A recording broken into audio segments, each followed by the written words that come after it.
Rüzgar taşır dilekleri. Sessizlik anlatır gölge izleri.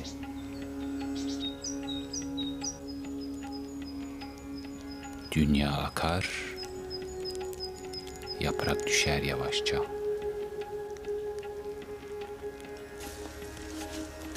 Her adım bir ebediyet maskesi.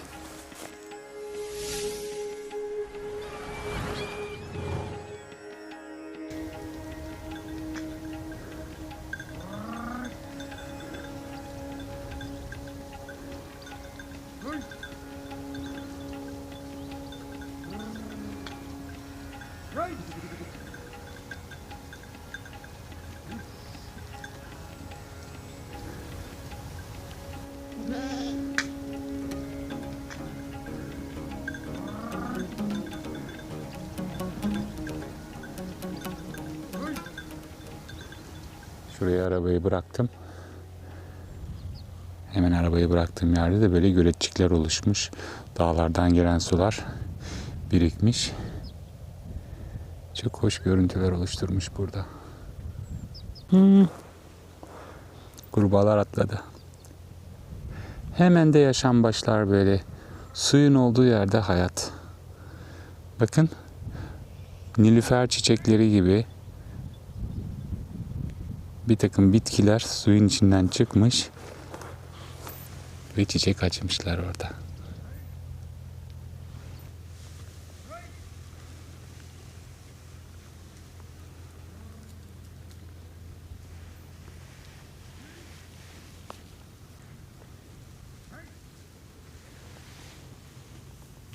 O koyunlar geliyor. İnşallah köpek yoktur.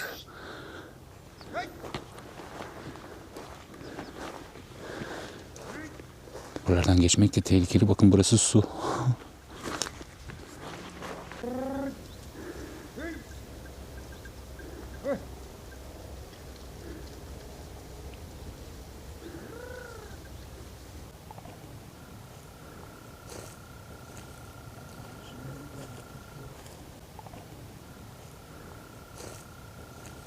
Bu ağaç 200 yaşında vardır. Öyle mi? Yani Her taraf öyle baksana. Hep burada eski çitlenbik galiba o. tabii çitlemik. Bu meşe bu.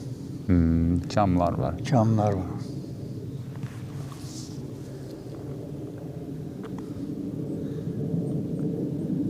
Buralarda da yemek yapıyorlar herhalde.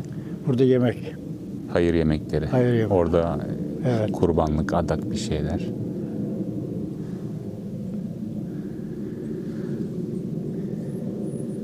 Bunları yeni yaptık. Tuvaletler, lavabolar. Evet. Mescid. Yoktu burada var.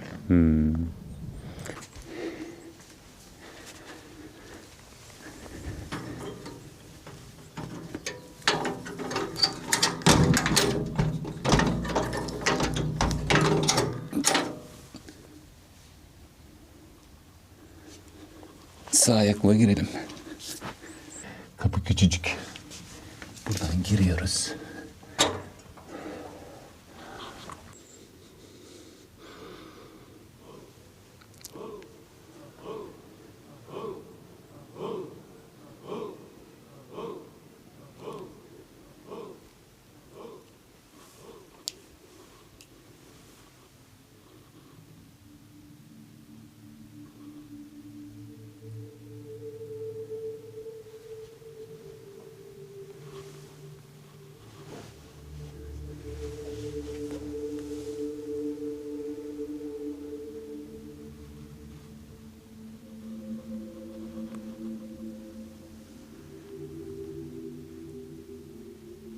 Yalınayak dedenin 1800'lü yılların başında yaşadığı buradaki mezar taşlarından anlaşılıyor.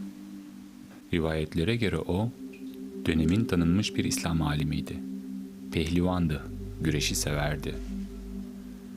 Babası karşı çıkmasına rağmen Bergama, Menemen, Manisa ve İzmir'deki güreşlere katılır. Döndüğünde ise bir günlük işi 1 saatte bitirirmiş. Hep yalın ayak dolaştığı söylenir. Burada yaşadığı dönemde kötü alışkanlıklar olan birçok insanın onun sohbetleriyle değiştiğine inanılır. Bölge halkı için hem bir alim hem de bir gönül insanı olarak anılmıştır.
Taşlar var bunun içinde.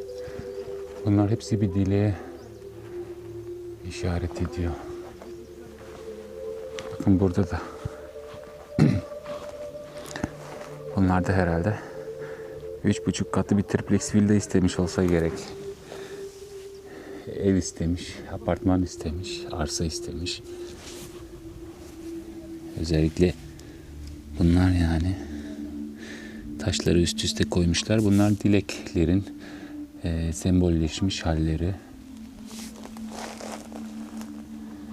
Ve bu çam fıstığı ağacına da çaputları bağlamışlar.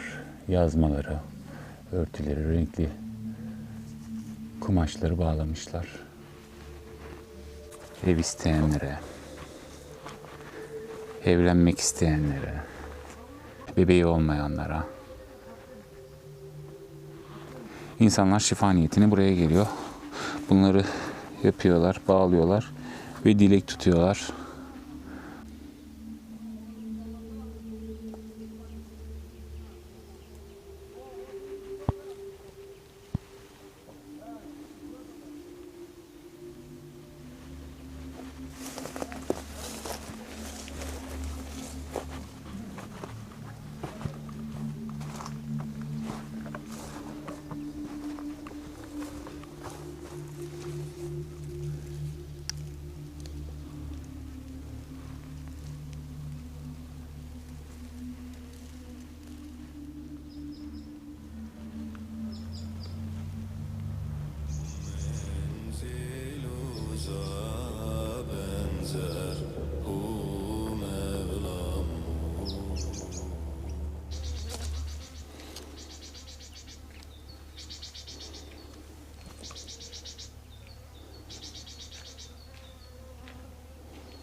ismi, izi belli olmayan o kadar çok mezar var ki yanlış yere basmaktan korkuyorum bu bahçede. Hemen türbenin arka tarafı. Çok huzurlu bir ortam.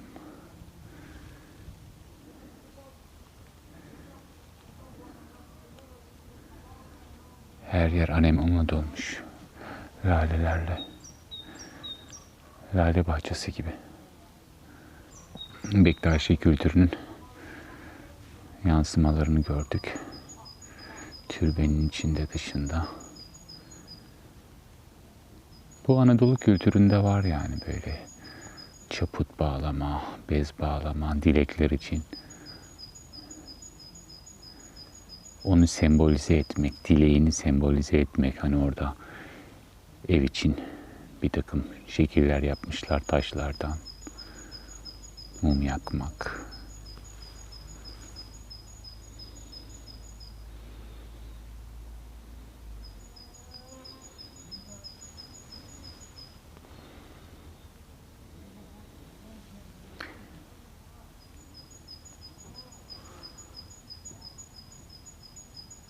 Hiç kalkasım yok buradan.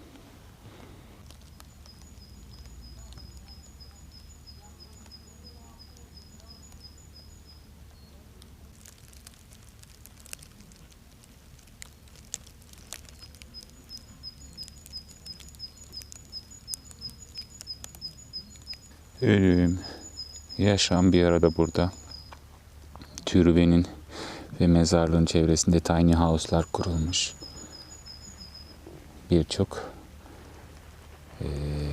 yaşayan var burada etrafta.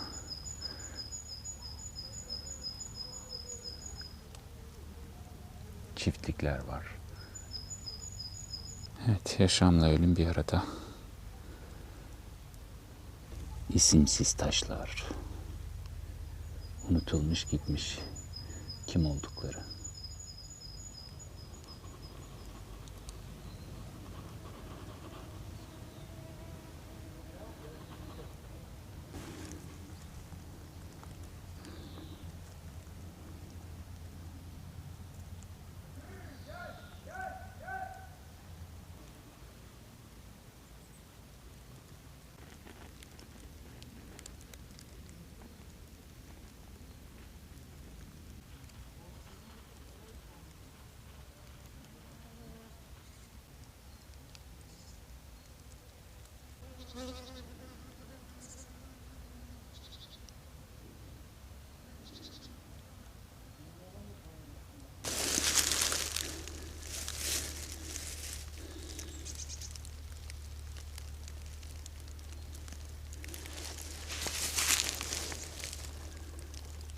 Okumaya çalışıyorum ama okuyamıyorum. Çok silik. Eski Osmanlıca yazıyor.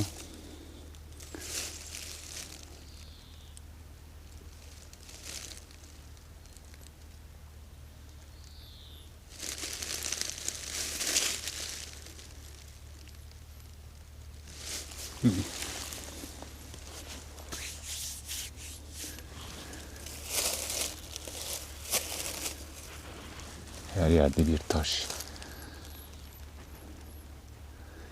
İsimsiz taşlar.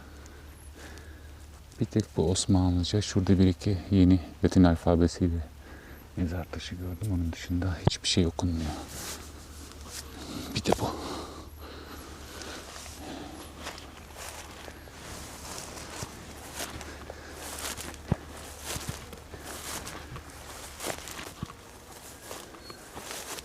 Asırlık ağaçlarla dolu burası.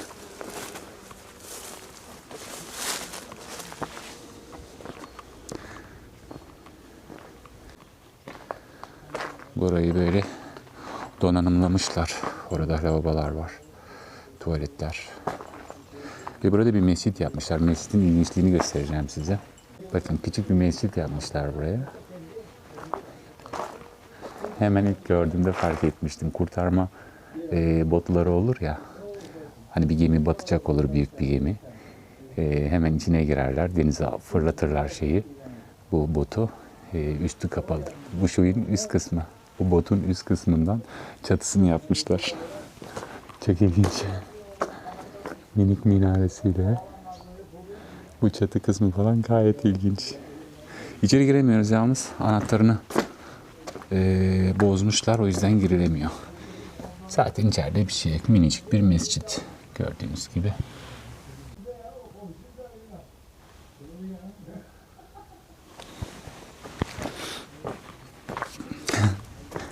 Bakın bu kapıyı da şey yapmışlar.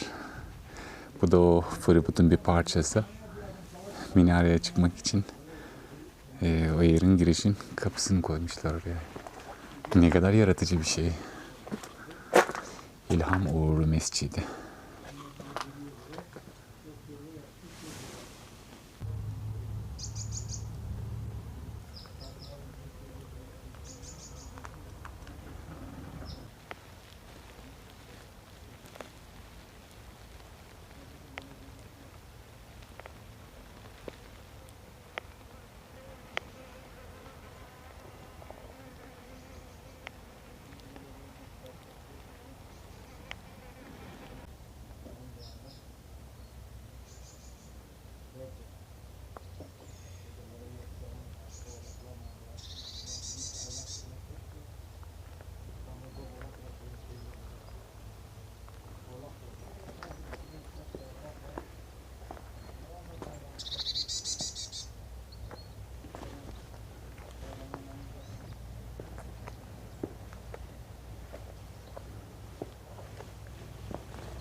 Çok güzel bir deneyimdi benim için burası. Çok hoşuma gitti.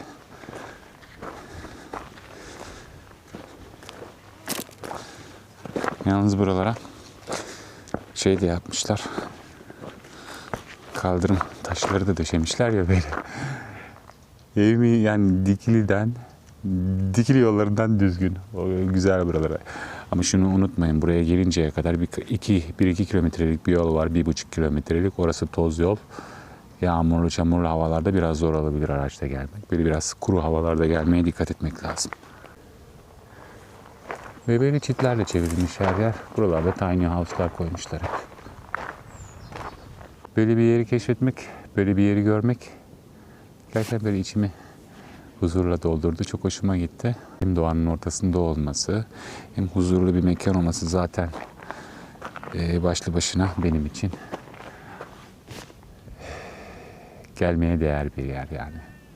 Dilemek, istemek bizden, vermek de, nasip etmek de Allah'tan efendim.